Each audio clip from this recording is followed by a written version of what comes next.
दशकों से हम तारों में न केवल ग्रहों की खोज कर रहे हैं, न केवल संकेतों की, बल्कि उन दुर्लभ घटनाओं की भी खोज कर रहे हैं जब ब्रह्मांड में कुछ नियमों का पालन करने से इनकार कर देता है। और अब जेम्स वेब स्पेस टेलीस्कोप ने शायद ठीक वही खोज लिया है। हमारे सौरमंडल में अब तक दर्ज किए गए तीसरे अंतरतारकीय पिंड 3 एटलस के एक सामान्य अवलोकन के रूप में जो शुरू हुआ था, वह कहीं अधिक विचित्र, कहीं अधिक रहस्यमय और असीम रूप से महत्वपूर्ण घटना में तब्दील हो गया है। क्योंकि मंगल ग्रह से परे विशाल ठंडे शून्य में इंटरनेट ने कुछ ऐसा पता लगाया है जो उसे नहीं लगाना चाहिए था। केवल प्रकाश ही नहीं, बल्कि कि कृत्रिम प्रकाश, एक ऐसी चमक जो किसी धूमकेतु या क्षुद्र ग्रह की तरह व्यवहार नहीं करती, एक ऐसा संकेत जो परावर्तन या अपवर्तन के किसी ज्ञात भौतिकी नियम का पालन नहीं करता। और अब खगोलविदों और खगोल भौतिकविदों के सामने एक ऐसा सवाल खड़ा हो गया है जो उन्हें अंदर तक झकझोर देता है। 3 एटलस आखिर है क्या? हमारे साथ बने रहिए, क्योंकि हम उस डेटा की गहराई में उतरेंगे जिसने अब तक के सबसे पुराने और सबसे भयावह सवाल को फिर से जिंदा कर दिया है। क्या हम अकेले हैं?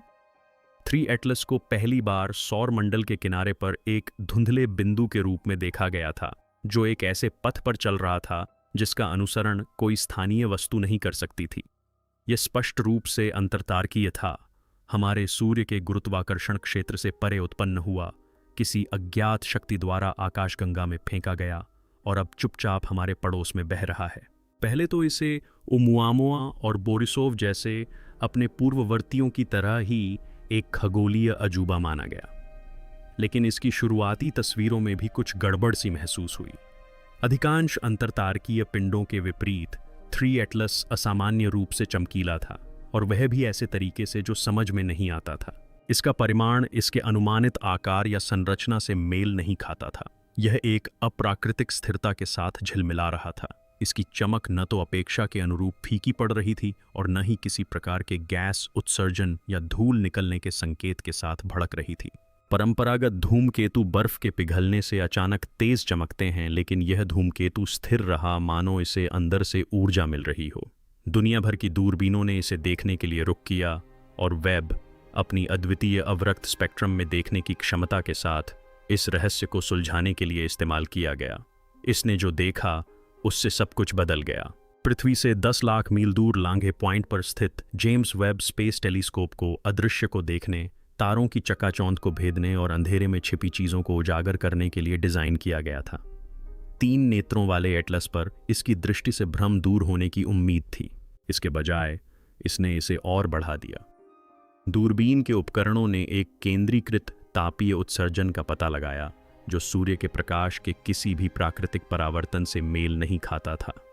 आमतौर पर धूमकेतु सूर्य की किरणों के धूल और बर्फ से टकराकर वापस आने के कारण चमकते हैं, लेकिन 3IE एटलस ने एक आंतरिक तापीय संकेत दिखाया जो कोर से बाहर की ओर विकीर्ण हो रहा था। यह बिखरा हुआ प्रकाश नहीं था, यह उत्सर्जित प्रकाश था। थर्मल मैपिंग से एक ऐसा पैटर्न सामने आया जो प्राकृतिक वस्तुओं के किसी ज्ञात वितरण वक्र का अनुसरण नहीं करता था। यह हल्की, अनियमित रूप से स्पंदित हो रही थी, और सबसे चौंकाने वाली बात यह थी कि यह अंतराल पर चक्रित होती प्रतीत हो रही थी। इस लय का बार बार दोहराना यादृच्छिकता नहीं, बल्कि एक सुनियोजित प्रक्रिया का संकेत दे रहा था। नासा और यूरोपीय अंतरिक्ष एजेंसी के कुछ वैज्ञानिकों ने कई विचित्र व्याख्याएं प्रस्तावित कीं। रेडियोधर्मी क्षय, सतही घर्षण, परग्रही समस्थानिक। लेकिन जैसे जैसे अधिक डेटा प्राप्त हुआ, वे सिद्धांत धराशायी हो गए। एकमात्र सुसंगत व्याख्या जो बची थी वह थी जिसे कोई भी लिखना नहीं चाहता था। यह वस्तु संभवतः विद्युत संचालित हो रही थी। वेब, हबल और स्थलीय वेधशालाओं से प्राप्त आंकड़ों के एकत्र होने के साथ 3 एटलस का एक स्पष्ट स्वरूप उभरने लगा जो किसी भी ज्ञात खगोलीय पिंड से बिल्कुल अलग था। इसका प्रक्षेप पथ इतना सटीक था कि यह अव्यवस्थित नहीं हो सकता था, मानो यह अपना मार्ग स्वयं चुन रहा हो, गुरुत्वाकर्षण क्षेत्रों में सूक्ष्मता से अपना मार्ग समायोजित कर रहा हो।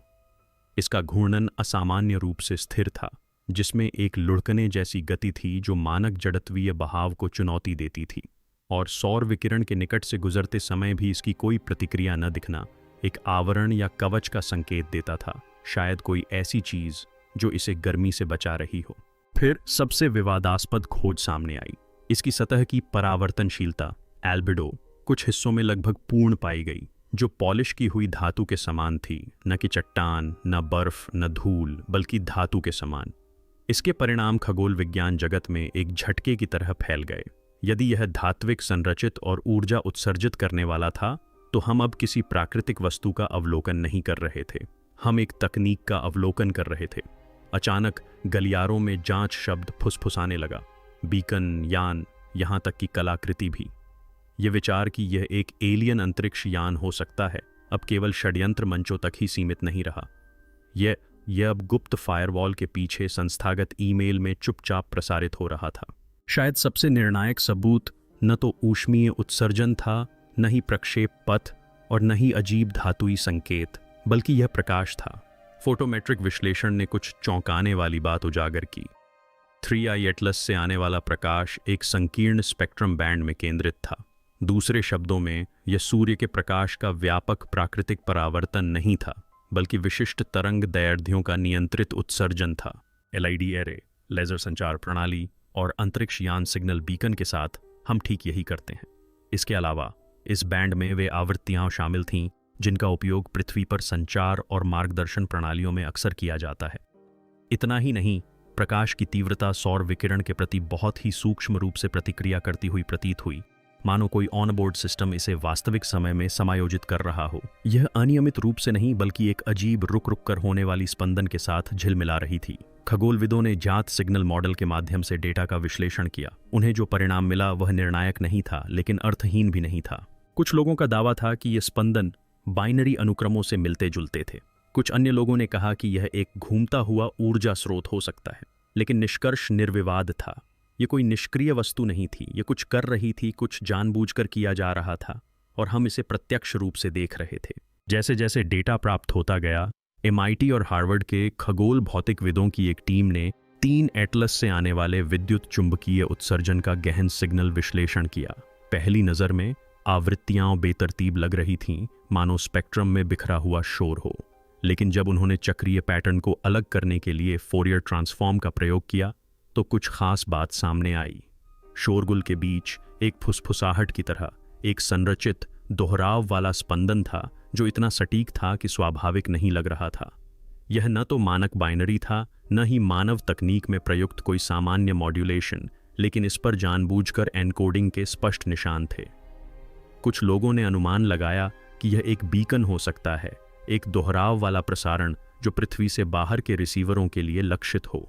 कुछ लोगों ने अनुमान लगाया कि यह टेलीमेट्री हो सकती है, यानी एक निरंतर डेटा स्ट्रीम जो उस स्थान पर वापस भेजी जा रही है जहां से यह वस्तु आई थी।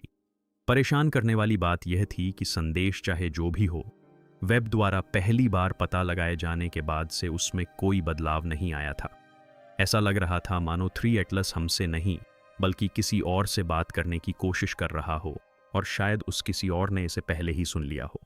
इस खोज की खबर वैज्ञानिक और रक्षा संस्थानों के उच्च स्तरीय अधिकारियों तक तेजी से फैल गई। नासा के भीतर प्रसारित एक गोपनीय रिपोर्ट, जो बाद में एक अज्ञात पत्रकार को लीक हो गई, से पता चला कि शीर्ष अधिकारी पहले से ही वैश्विक अंतरिक्ष एजेंसियों के साथ समन्वय कर रहे थे, ताकि यह निर्धारित किया जा सके कि 3 एटलस से कोई खतरा है या नहीं। कुछ वैज्ञानिकों ने तर्क दिया कि यह हानिरहित है, एक प्राचीन यान जो शायद सदियों पुराना है और तारों के बीच एक पूर्व निर्धारित मार्ग पर चल रहा है। अन्य इतने आशावादी नहीं थे। उन्होंने ऐसे प्रश्न उठाए जिनका कोई उत्तर नहीं दे सका। यदि यह संचारित कर रहा है तो इसे कौन प्राप्त कर रहा है? यदि यह प्रकाश उत्सर्जित कर रहा है तो क्या इसमें प्रणोदन भी है? यदि यह जानबूझकर किया गया है तो अब क्यों? रिपोर्ट में इस संभावना का उल्लेख किया गया है, हालांकि यह बहुत कम है, कि 3 एटलस केवल गुजर नहीं रहा था, बल्कि ग्रहों की स्थिति का अवलोकन और निगरानी कर रहा था। विद्युत चुंबकीय क्षेत्र या यहाँ तक कि उन्नत सभ्यताएं भी।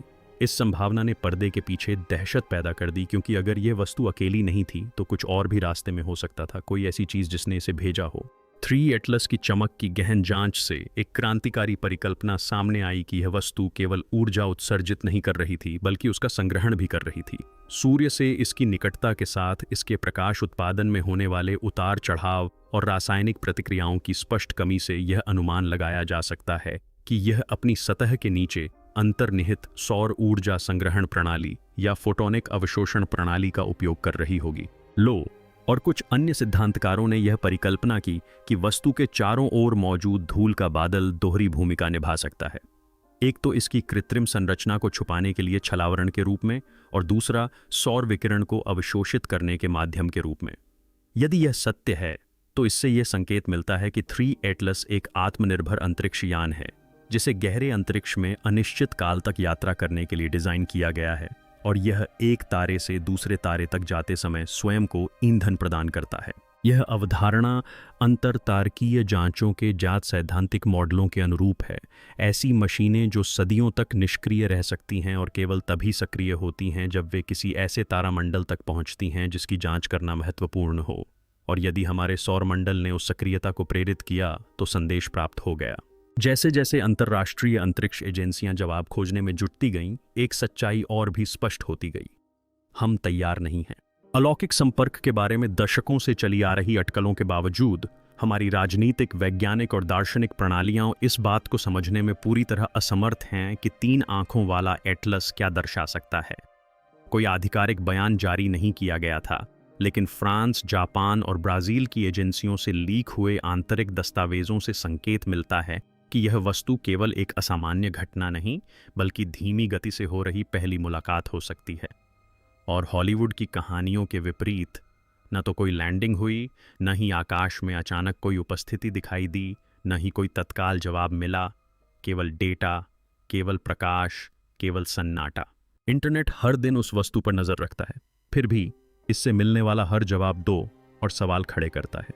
अगर यह संपर्क है तो यह उनकी शर्तों पर है, हमारी नहीं। शांत, दूर, बेचैन करने वाला। और शायद यही सबसे डरावनी बात है, क्योंकि हम जो देख रहे हैं वह कोई आमंत्रण नहीं हो सकता। यह निगरानी हो सकती है, और हमें पहले ही देखा जा चुका हो। ठीक उसी समय जब खगोलविदों को लगा कि 3 आंखों वाला एटलस एक अनुमानित पथ पर स्थिर हो गया है, तभी कुछ अप्रत्याशित घटित हुआ। इसकी चमक में अचानक तेजी से वृद्धि हुई। यह सूर्य के निकट होने के कारण होने वाली क्रमिक वृद्धि नहीं थी। यह एक अचानक चमक थी जिसे जेम्स वेब टेलीस्कोप ने वास्तविक समय में कैद किया, और कई जमीनी वेधशालाओं ने इसकी पुष्टि की। वस्तु की चमक 2 मिनट से भी कम समय में लगभग 40% बढ़ गई, फिर एक नए ऊंचे स्तर पर स्थिर हो गई। कोई भी प्राकृतिक व्याख्या इन आंकड़ों से मेल नहीं खाती थी। सौर पवन की परस्पर क्रिया का कोई संकेत नहीं था, न ही किसी टक्कर की घटना, न ही कोई विखंडन। ऐसा लगा जैसे किसी ने या किसी चीज ने स्विच ऑन कर दिया हो। यह चमक सिर्फ दिखाई ही नहीं दे रही थी, इसके साथ ही वस्तु के तापीय संकेत में एक परिवर्तन आया, मानो सिस्टम सक्रिय हो गए हों। सिद्धांतकारों ने एक भयावह संभावना व्यक्त की कि यह वस्तु जागृत अवस्था में प्रवेश कर गई है, जो या तो हमारे तारे के निकट होने के कारण या हमारे स्वयं के प्रेक्षणों के कारण उत्पन्न हुई हो। और अगर ये फ्लेयर जानबूझकर किया गया था तो इसका मतलब था कि इसे दिखाया जाना था। असामान्य चमक के तुरंत बाद कई अंतरिक्ष एजेंसियों द्वारा की गई कक्षीय गणनाओं से कुछ और ही पता चला। 3 एटलस अब अपने निर्धारित पथ का सटीक रूप से अनुसरण नहीं कर रहा था। यह थोड़ा सा सूक्ष्म रूप से, लेकिन मापने योग्य रूप से विस्थापित हो गया था। केवल गुरुत्वाकर्षण ही इस परिवर्तन का कारण नहीं हो सकता था। यहाँ तक कि सौर विकिरण दबाव, जिसे अक्सर हल्की वस्तुओं के मार्ग में छोटे मोटे बदलावों के लिए बहाना बनाया जाता है, भी इस बदलाव को स्पष्ट नहीं कर पाया। यह बदलाव जानबूझकर किया गया था, और इससे भी अधिक चिंताजनक बात यह थी कि इसका नया पथ किस ओर मुड़ रहा था। सौरमंडल के भीतर गहराई की ओर, एक समायोजित झुकाव के साथ जो इसे पृथ्वी की कक्षा के तल के करीब ले आया था। वह वस्तु अब केवल गुजर नहीं रही थी, असल में उसने अपना रास्ता बदल लिया था। कुछ वैज्ञानिकों ने सावधानी बरतने की सलाह दी और इसे गुरुत्वाकर्षण संबंधी विसंगति बताया, लेकिन अन्य वैज्ञानिकों ने इस बदलाव को एक पैंतरेबाजी, एक सूक्ष्म मार्ग परिवर्तन के रूप में देखा, जो किसी धूमकेतु या चट्टान ने पहले कभी नहीं किया था। और यदि 3 एटलस सीमित गति या दिशा निर्देशन में भी सक्षम था, तो इसका मतलब था कि हम अब किसी अवशेष को नहीं देख रहे थे। हम एक गतिशील पोत को देख रहे थे, एक उद्देश्यपूर्ण पोत को। जब वस्तु वेब और हबल दूरबीनों पर लगे स्पेक्ट्रोस्कोपिक उपकरणों की सीमा में आई, तो वैज्ञानिकों ने ऐसे तत्वों और यौगिकों का पता लगाना शुरू किया जिनसे और भी संदेह पैदा हो गया।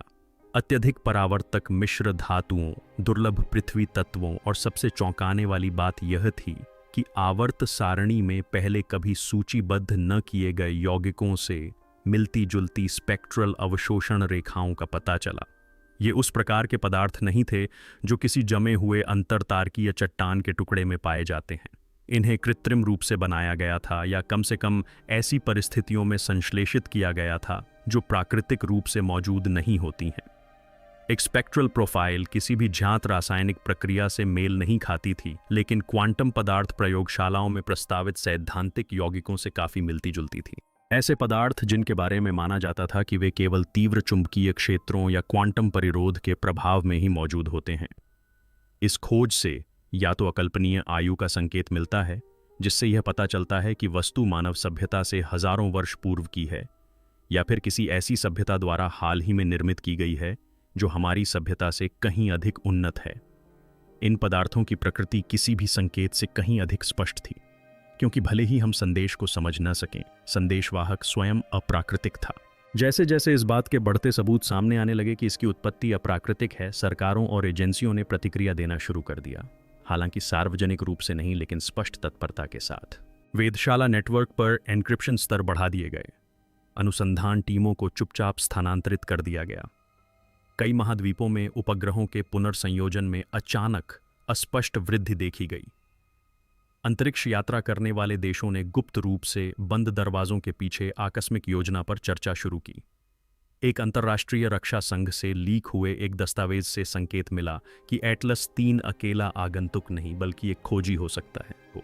वस्तु की असामान्य संरचना, उसका स्थिर घूर्णन और अंतरतारकीय दूरियों तक कार्यशील रहने की उसकी स्पष्ट क्षमता से संकेत मिलता है कि इसे दीर्घकालिक अवलोकन यानों के अनुरूप बनाया गया था। लेकिन अगर यह खोजबीन कर रहा था तो यह क्या खोज रहा था?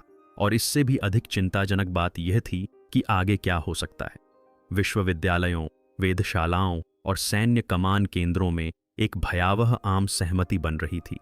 हम अब ब्रह्मांड में अकेले नहीं थे और पहला संपर्क शायद कोई बातचीत नहीं बल्कि एक मूल्यांकन हो सकता था।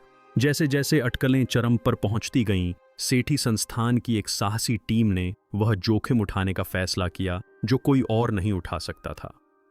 उन्होंने 3 एटलस के अनुमानित स्थान की ओर एक केंद्रित रेडियो स्पंद भेजा। संदेश में सार्वभौमिक गणितीय स्थिरांक, आवर्त सारणी और मानवता के बुनियादी दृश्य निरूपण शामिल थे। इसका उद्देश्य ब्रह्मांडीय अभिवादन, एक सावधानीपूर्वक नमस्कार था। दिन बीतते गए, फिर 1 हफ्ता कोई जवाब नहीं आया। लेकिन जब यह प्रयोग एक और अनसुनी कोशिश बनकर खत्म होने ही वाला था, तभी चिली के एक निगरानी स्टेशन ने कुछ अजीब दर्ज किया। एक संकीर्ण बैंड की प्रतिध्वनि, आवृत्ति से हटकर विकृत लेकिन स्पष्ट रूप से मूल संदेश की ही तरह समयबद्ध। यह भाषा में दिया गया जवाब नहीं था, यह प्रतिध्वनि भी नहीं थी। यह एक पिंग था, एक वापसी संकेत जिसमें इतना विचलन था कि यह निष्क्रिय परावर्तन नहीं था। इसे संसाधित किया गया था, इसे वापस भेजा गया था।